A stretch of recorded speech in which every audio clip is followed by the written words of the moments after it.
it's one of those things where people just have their own name for it, so it's pretty much of who tells you about it that's going to give it its name. But you can be sure that it's its own thing, let's say. Here I'm getting the two diagonals of these two, so naturally then these two.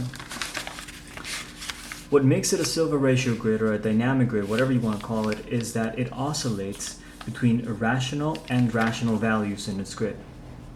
Right? So that means that it's going between, in this case, between 1 and the square root of 2. Those are the two oscillating values, right? So instead of like a regular square grid where it's just unit length, right? It goes like 1 and then 1 and then 1 and then so on. This one goes 1. Well, this particular one, that's the other part of it, that there are different songs within the silver ratio grid. For instance, the emblem pattern has its own song. The song for this one is 1, root 2, root 2, 1, root 2, root 2, 1. And the same goes for this direction. Now, there's no rule that says that it has to go the same way, which way. It just makes sense in this case, and that's the nature of this particular pattern that we're going to draw here. So at this stage, it's done. Like at this stage, it's just a matter of me putting in the coloring in the proper line. So I'm going to start by getting in the proper lines drawn in. Actually, I'm missing, I don't know how I missed this. Missing this one and missing this one. Again, notice that I'm looking for the extension of the lines and the incidence and then just completing this square inside of the squares. And then I'm going to draw this little cross here. Well, this is the big cross actually. Little cross is here. Little cross is here. Little cross. Little cross.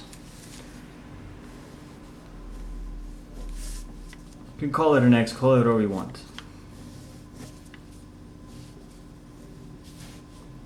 It's funny that I like to think that I can hear my audience from around the world and across time. Like I can almost sometimes think of the things that somebody who might watch this is thinking or saying while they're watching it. Wouldn't that be something? Or maybe I'm just paranoid. Okay, so once you have your little crosses or your X's drawn in, what follows is just to outline the squares in a corresponding motion.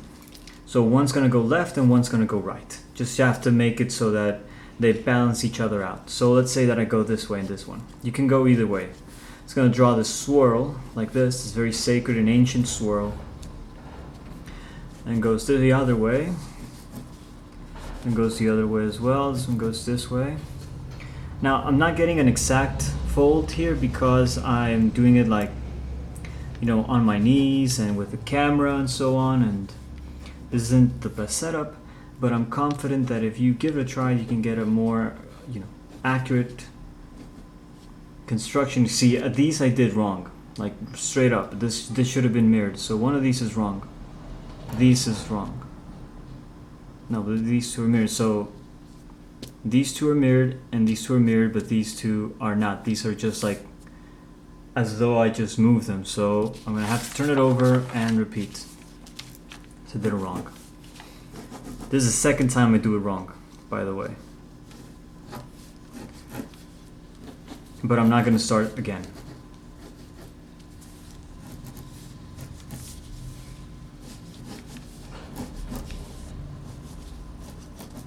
I think it's because I'm not really sure how to establish the way that it's swirling.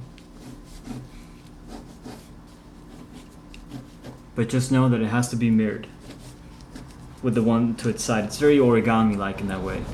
Usually when you do twists in origami, it has to go that way, right?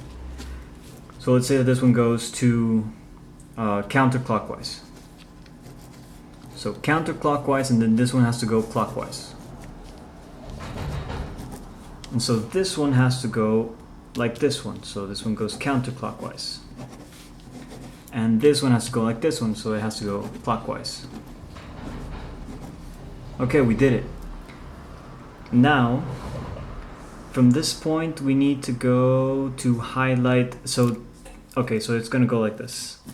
This one's gonna connect to these. It's almost as if the following is happening. So it's like, goes here, goes, clicks, hits, goes, hits, down, it's completed here, goes up, into, out, in, up, in, and let's complete with the other X here. Goes that way, this way, that way, this way, that way. Goes into it, crosses, goes into this one, hits, bounces, bounces, goes across, hits the X, we complete with this X, that's done. Let's see what the other side brings. Goes like this, hits, bounces. I'm just gonna go ahead and just complete it at this stage.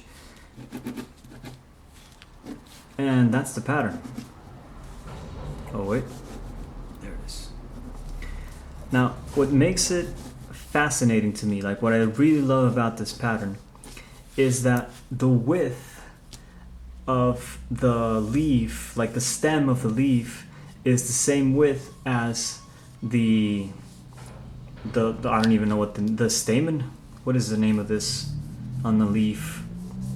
But yeah, so that's the beautiful thing about it. Like these two widths are the same effectively. Wait, I'm missing a line here. Duck, duck. What's also nice is that this wouldn't tessellate by itself. Like you need something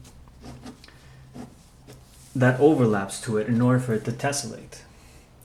So what that means is that if you had another one like it, you wouldn't just place it side by side. Because notice what it does. You actually would need to overlap on that unit grid. Which is kind of nice because it sort of gives you already where you would put the glue if you were to want to glue these.